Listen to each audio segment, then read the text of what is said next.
Hey, what's up, everybody? Welcome back to News Dose, and we actually got some more information about Xbox's next-generation plans, which includes a closer relationship with their cloud counterpart. This will even include new hardware, which I think makes a lot of sense when you start to dive into all of their ambitions for next generation.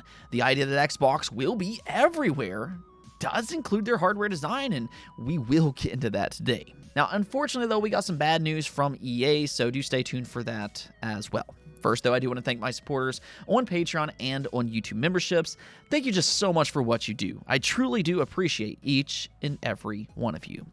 Let's go and get right into things, though, starting off with Wuchang Fallen Feathers. We've seen a lot of Korean and Chinese developers rise up this generation with games like Genshin Impact, Black Myth Wukong, that was a massive hit, and then also Stellar Blade, to name a few.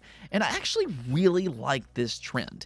They do have a different point of view for their games, which makes them fresh experiences in a lot of cases, and most importantly, they seem to know how to make fun games.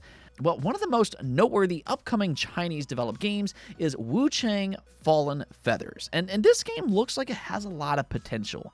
This is a new action RPG inspired by Ming Dynasty folklore and ancient Chinese mythology, and the good news here is that they just gave us a release date. It's now officially set for July 24th, and oh, by the way, this is also a day one Xbox Game Pass title. I mean, you just gotta love it, because if you're on the fence, if you have Game Pass, well, then you might want to at least check it out come this summer. If it's nearly as good as games like Black Myth Wukong, well, then we're in for a real treat. Now, speaking of release dates, Borderlands 4 will release a little bit sooner than expected. This was posted over on Twitter X. They said, "Stop scrolling, we're trying to make the news cycle." Borderlands 4 has a new release date, being September 12th, 2025. To add to that, Borderlands 4 will get its own PlayStation State of Play tomorrow on April 30th at 5 p.m. Eastern Time. And I think that's a little bit ironic, just because Sony's kind of the reason that Borderlands had to even change its release date in the first place. The main issue with its original September 23rd launch was that Bungie and Sony recently decided that Marathon should release the same exact day. I don't really understand Sony's logic with that decision, because that really wouldn't have ended well for Marathon or for Borderlands 4. Both of these being multiplayer shooters, even if they are different, there would likely have been some overlap from a consumer perspective, and it seems like Take-Two realized that problem. Now, Borderlands 4 will instead release about a week and a half ahead of Marathon, and we'll see if that's a better timeline for both of these games.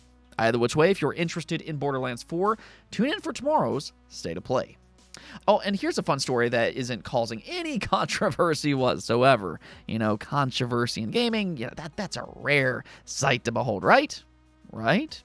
Yeah, about that anyways. Xbox's Indiana Jones recently released on the PlayStation 5, and apparently it's actually selling faster on the PS5 than it did on Xbox.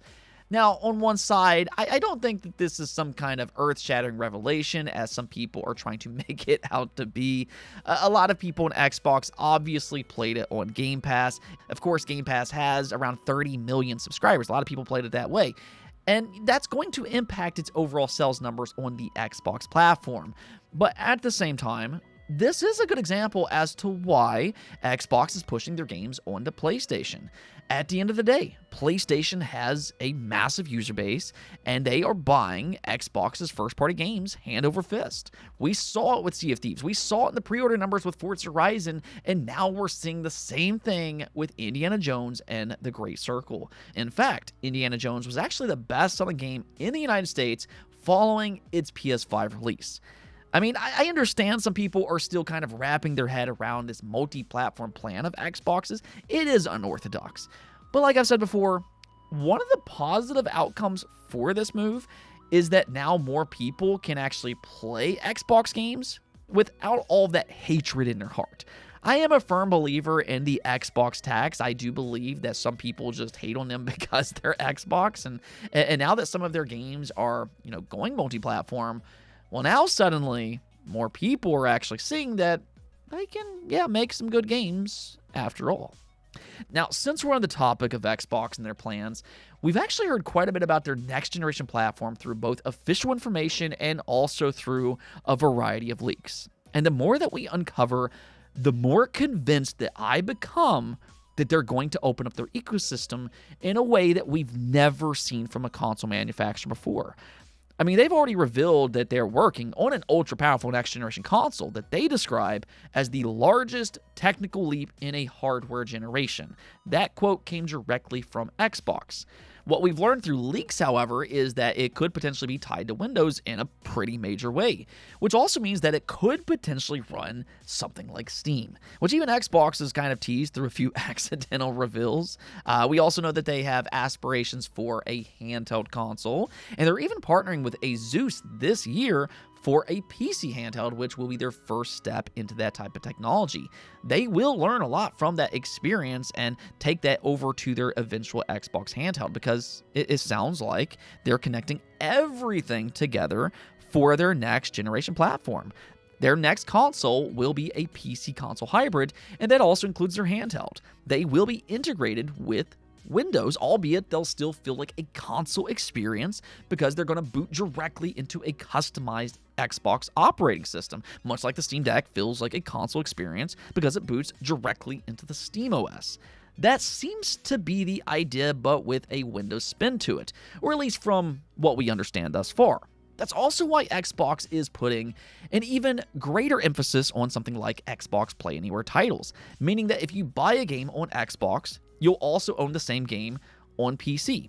That's because they want to connect all of their platforms into a single unified ecosystem. So whether you play on their console, their handheld, or even on mobile, you'll be able to seamlessly transition from one to another through their Xbox OS app. That does bring up one question though. If this is their plan, well then, how are they actually going to make all of this feel like a seamless Xbox ecosystem?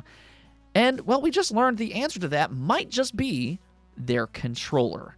Check this out. This was leaked by Jez Corden, reported on by Insider Gaming. The report says, according to Jez Corden on the most recent episode of the Xbox 2 podcast, Xbox is working on 3 controller prototypes for future release. From what I've heard over the last few months, there's 3 prototypes for the controller. From what I can tell, one of them is sort of like a basic, cheaper controller, like the standard one that we have now with some next generation enhancements, whatever those are. Corden then continued saying that there would be a mid-range style controller, as well as an Elite, or a proper Elite Series 3 controller from Xbox.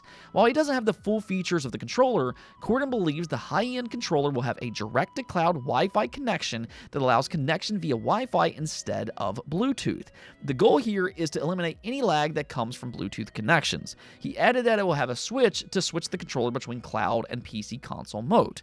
So this, in theory, could actually connect all of their platforms together to make it feel like one seamless ecosystem. Whether you play on console, PC, or on mobile, you'll have one single controller that can seamlessly transition to each platform with a flip of a switch. That's actually a fairly good way of handling their broad ecosystem approach for next generation. And one thing that I like about this idea is that they're also giving customers options even when it comes to their controllers. If you want an ultra premium controller, they're still going to continue their Elite lineup. Now, hopefully, we'll get better quality control this time around, but then also for those people that's been asking for more controller enhancements like haptic feedback and gyro as 2 such examples, it sounds like they're working on a controller to give you those options as well. And then there's even going to be a cheaper option on top of that. So if you don't want to pay for those extra features, because not everybody actually cares about things like gyro and haptic feedback, well, then you might not have to pay for those extra features. And that is one thing that I do like about modern day Xbox. I don't always necessarily agree with their strategy, but I do commend them for their consumer-friendly approach. We've seen that time and time again under Phil Spencer's leadership. Either which way, though, this is just yet another inkling as to what to expect from their next-generation platform. So let me know what you think about their plans in the comments below. Now, one last thing before we go, because unfortunately we got some bad news from EA today. It's been revealed that they laid off around 400 employees, and We'll probably learn a lot more about which studios were impacted in the coming days, but one studio that we already have information about is Respawn Entertainment. This is the studio behind the Jedi Survivor series, Titanfall, and Apex Legends. So, I mean, we're talking about a highly successful and celebrated studio, yet it's being reported that they let go of roughly 100 employees, which also includes various game cancellations. To make matters worse, and you might as well go ahead and cover your ears, Titanfall fans, because one of those projects was reportedly a Titanfall spinoff. So not technically the highly requested Titanfall 3 like we all want, but this instead was an extraction shooter codenamed R7. Now, I'll be honest, I'm not really the biggest extraction fan in the world, and I feel like this is a very tough genre to have success in. So with that in mind, EA might have figured that out and looked at this as just too risky, which, quite honestly, they were probably right about. But at the same time, I feel like they should have had more foresight in the first place. Titanfall 3 seems like it would have been a much safer bet than an extraction shooter. But that's kind of where we are in the industry. There's not really a lot of innovation, but instead there's a lot of trend chasing. And this is kind of the sad result of those type of decisions.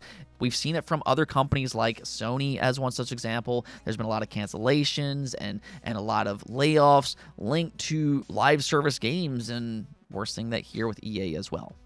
I genuinely hope everybody that was impacted by these layoffs, though, will bounce back soon enough. Best of luck to you. Anyways, though, that's going to be it with this episode. But until next time, make sure to subscribe, ring that bell, and peace out.